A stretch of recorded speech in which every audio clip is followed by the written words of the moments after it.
शिरोमणि अकाली दल के प्रधान सुखबीर सिंह बादल फिरोजपुर से जीतने के बाद अमृतसर श्री हरिमंदिर साहिब माथा टेकने पहुंचे, जहां उन्होंने गुरु का शुक्राना अदा किया। तो वहीं पत्रकारों से बातचीत करते हुए भाजपा और शिरोमणि अकाली दल को लीड बताया। इसी के साथ उन्होंने कहा कि हम कांग्रेस का आंकड़ा पार करने ही वाले हैं, क्योंकि कांग्रेस को 40% वोट मिला है और शिरोमणि अकाली दल और बीजेपी को 37% वोट मिला है। इसी के साथ उन्होंने कहा कि कांग्रेस खत्म होने के कगार पर आ चुकी है और पूरे देश में सिर्फ 2 राज्यों में ही सिमट कर रह गई है।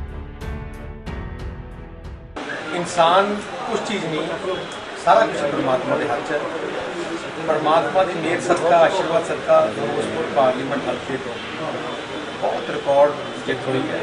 मैं परमात्मा का शुक्राना करने वास्ते मैं धन्यवाद करना चाहना है फिरोजपुर की जनता का, जिन्होंने इन्ना विश्वास प्रगट किया, हिस्टोरिक विश्वास प्रगट किया।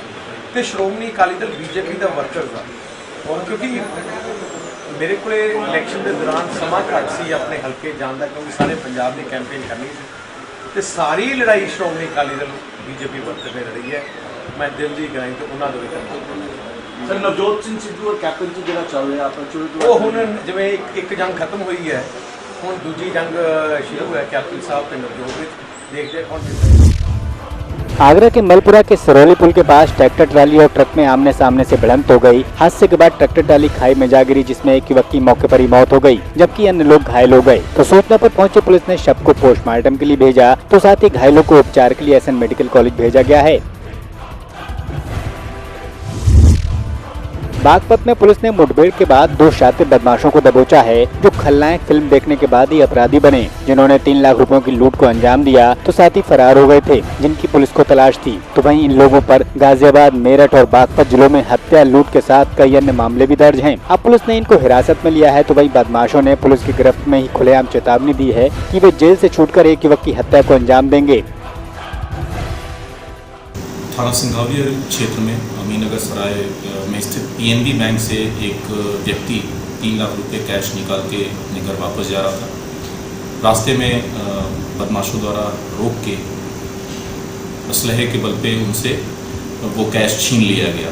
तत्काल सूचना प्राप्त होने पे पुलिस द्वारा घेराबंदी की गई और घेराबंदी के दौरान बदमाशों ने पुलिस टीम पर फायर किया। जवाबी कार्रवाई में 2 बदमाश इमरान और जुल्फिकार, जिनके पैर में गोली लगी, वो पकड़े गए। पूरा का पूरा कैश उनसे रिकवर किया गया। इनसे पूछताछ जब की गई तो पता चला ये गांव चिरोड़ी, थाना लोनी, जनपद गाजियाबाद के रहने वाले हैं और इनका पूर्व का भी लंबा चौड़ा आपराधिक इतिहास है। पूरी डिटेल हम लोग अभी खंगाल रहे हैं। जो बाइक इन्होंने इस्तेमाल की थी वो भी अप्रैल महीने में थाना लिंक रोड से चोरी की गई थी और फर्जी नंबर प्लेट लगा के ये उसको चला रहे थे। और इनके पूर्व के, जैसा कि मैंने बताया, आपराधिक इतिहास के बारे में भी जानकारी की जा रही है। बुलंदशहर पुलिस ने ऐसे मामले का खुलासा किया है, जो कि 2 जिलों की पुलिस के लिए सरदर्द बन गया था। दरअसल मार्च महीने में एक युवक का शव अलीगढ़ के चंदौस क्षेत्र के रेलवे ट्रैक के पास मिला था और उसकी कोई शिनाख्त नहीं हो सकी थी। तो वहीं खुर्जा से एक युवक की रहस्यमय परिस्थितियों में अपहरण का मामला दर्ज हुआ था। जब ये दोनों मामलों की पुलिस ने पड़ताल की और कड़ियां जोड़ने लगी तो परत दर परत खुलती चली गई और अब इस मामले में पुलिस ने 4 लोगों को हिरासत में लिया है। ये हत्या की जो योजना बनाई गई थी, ये जैसा था पुष्पेंद्र पूसा, वहाँ से इन लोगों ने साथ लेकर के उसको वहाँ रास्ते में स्विफ्ट डिज़ायर गाड़ी में बैठाया। चूँकि ये लोग पहले से परिचित थे, मारपीट करके वहाँ पर एक तरीके से उसको अधमरा कर दिया था। वहाँ से ला करके और फिर यहाँ खुर्जा में रेलवे ट्रैक, जो कि चंदौस थाना क्षेत्र में पड़ता है अलीगढ़ में, वहाँ पर उसको डाल दिया।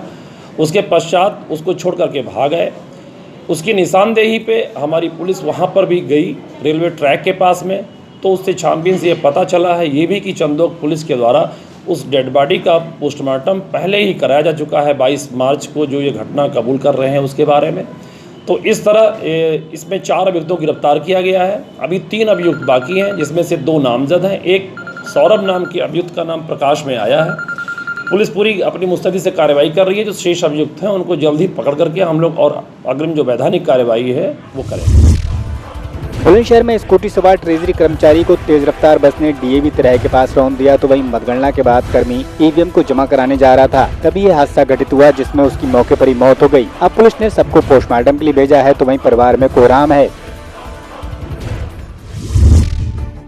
बदायूं जिले में भाजपा की जीत का जश्न मनाया गया तो सैदपुर में कार्यकर्ताओं ने खुशी जाहिर की। सांसद बनने के बाद संघमित्रा मोड़ के लिए जहां बदायूं का सिलसिला बना रहा, तो वहीं भाजपा अल्पसंख्यक मोर्चा के जिला उपाध्यक्ष के नेतृत्व में भाजपा की प्रचंड जीत की खुशी में बैंड बाजों के साथ नाचते गाते हुए नगर के मुख्य मार्गों से जुलूस भी निकाला गया।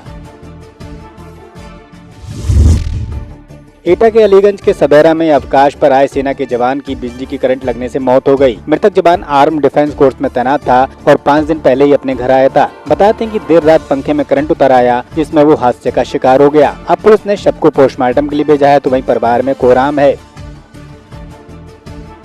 ये लाइट की करंट पकड़ लिया, उससे ये घटना घट रही है। ये पूना एडी सेंटर में तैनात थे। ये कब छुट्टी आई हुई है? ये 18 तारीख को छुट्टी आई है। 18 तारीख से जी। आप लोगों को पता लग रहा है? ये मेरे को जस्ट 1 बजे नाइट में पता लगा, जिस वक्त मेरे को लाइट ने पकड़ रखा था। अभी आप जो है यहाँ प्राथमिक उपचार के लिए अलीगंज लाए हुए हैं। जी। डॉक्टर क्या बताया? यहाँ पे मेरे को कोई हेल्प नहीं मिला, हॉस्पिटल में भी कोई हेल्प नहीं मिला। इधर उधर भागते रहे जब तक यहाँ पे आए, कोई डॉक्टर नहीं आया।